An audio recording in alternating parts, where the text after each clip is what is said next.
আমাদের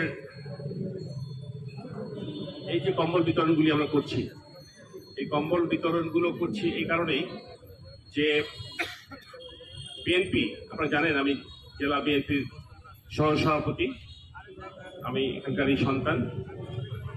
সন্তান হিসাবে আমি মনে করি আমার এলাকার প্রতি দায়িত্ব আছে। জেলা বিএনপির সহসভাপতি হিসাবে আমি মনে করি দলের প্রতি আমার দায়িত্ব আছে। অসুস্থতার কারণে আজকে দোয়া খায়ের আমাদের যারা এই আপদ বিপদ বলা মুসিবত দেহির মামুদ রক্ষা সার্থক কবুল করে নিও মামুদ। রব্বানা আতিনা ফিদ দুনিয়া হাসানাতাও ওয়া ফিল আখিরাতি হাসানাতাও ওয়া কিনা আযাবান নার। লা ইলাহা ইল্লাল্লাহ মুহাম্মাদুর রাসূলুল্লাহ। ভারপ্রাপ্ত চেয়ারম্যান উনি আমাকে বলেছেন আরো কাজ করতে, এলাকায় সব সময় বেশি করে সময় দিতে। তারই অংশ হিসেবে আমি আজকে এই শীতবস্ত্র বিতরণ অনুষ্ঠানটা আমরা আয়োজন করেছি।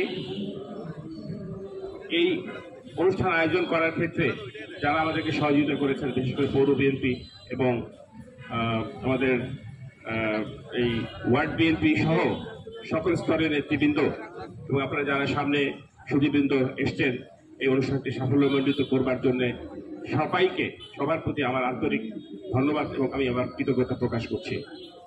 এই সামান্য যে কম্বলগুলি আমরা বিতরণ করছি, আপনারা জানেন এখানে সামান্য মানে হলেও আমরা কিন্তু এই দিনাজপুর সদরের 10টা ইউনিয়নে আমরা এই কম্বলগুলো বিতরণ করছি এবং 12টা ওয়ার্ডে আমরা কম্বল বিতরণ করছি। আজকেও 4টি ওয়ার্ডে আমাদের কম্বল বিতরণ আছে এবং 3টা ইউনিয়নে কম্বল বিতরণ আছে। তো এগুলো হচ্ছে আমাদের দল বিএনপি, যা বাংলাদেশের সবচেয়ে বৃহত্তম এবং জনপ্রিয় দল। এই দলের কমিটমেন্ট মানুষের প্রতি, এই দলের কমিটমেন্ট দেশের প্রতি। এই দল বিশ্বাস করে যে দল সৃষ্টি হয়েছে, দল নিজের অবস্থান সুদৃঢ় করবে জনগণের কল্যাণে। জনগণ যতদিন দলকে চাবে, দল তত শক্তিশালী হবে।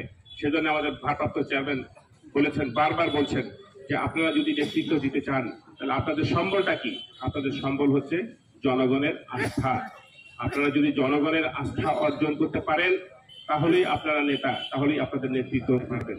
কিন্তু জনগণের আস্থা ছাড়া নেতৃত্ব দেওয়ার সুযোগ নাই। তাই আমি সকল স্তরের সমস্ত নেতৃবৃন্দকে বলবো যে আপনারাও আপনাদের নিজ নিজ অবস্থান থেকে আপনারা আপনাদের পক্ষে যা করণীয় সম্ভব সেটা এলাকার মানুষের জন্য করার ক্ষেত্রে নিজেকে আত্মনিয়োগ করুন। এই যে কম্বল যেগুলি দেওয়া হয়েছে সেগুলো হয়তো আমি আমার উদ্যোগে এবং সবাই সহযোগিতায় এগুলো বিতরণ করছি। আমি নিশ্চিত আপনাদের ভিতরে অনেকেই আছেন হয়তো বেশি পারবেন না, 10টা পারবেন, 20টা পারবেন বা 1000 পারবেন, যাই পারেন আপনারা সবাই এগিয়ে আসেন। মানুষকে আমরা চলেন সবাই মিলে মানুষকে শ্রদ্ধা করি, মানুষের ভালো মন্দ নিয়ে চিন্তা করি, মানুষকে কিভাবে ভালো রাখা যায় সেটাই হোক আমাদের লক্ষ্য। সেটাই বিএনপি আজকে জাতির কাছে ওয়াদা করতে চায়। আপনারা সবাই ভালো থাকবেন, আপনারা সুস্থ থাকেন সেই প্রত্যাশা রেখে, এবং আমাদের এই মিডিয়া ভাইরা আসছেন, ওনারা আমাদের সাথে বেশ পরিশ্রম করছেন। সমস্ত আমাদের উদ্যোগগুলোকে ওনারা ক্যামেরাবন্দি করে এগুলো প্রকাশ করে মানুষকে উৎসাহিত করার চেষ্টা করছেন, জাতিকে, দিনাজপুরবাসীকে উৎসাহিত করতে চেষ্টা করছেন। সেজন্য মিডিয়া ভাইদের প্রতি আমার আন্তরিক ধন্যবাদ।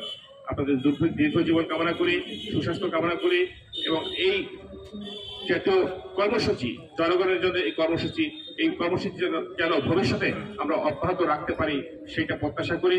ইনশাআল্লাহ সামনে রমজান আসছে, সেই রমজানেও আমি জানি আপনাদের অনেক ধরনের প্রয়োজন আছে, বিশেষ করে দুস্থ মানুষের তাদের অভাব আছে, সামনে ঈদ আছে। তো সেই সব জিনিস অভাব এবং প্রয়োজনগুলোকে সামনে রেখে আমরা আমাদের এই সামাজিক কাজ ইনশাআল্লাহ আমরা অব্যাহত রাখবো। সেটা আমার দলের পক্ষ থেকে, আমি ব্যক্তিগত পক্ষ থেকে ওয়াদা করতে প্রস্তুত আছি, যদি আল্লাহ সুস্থ রাখেন।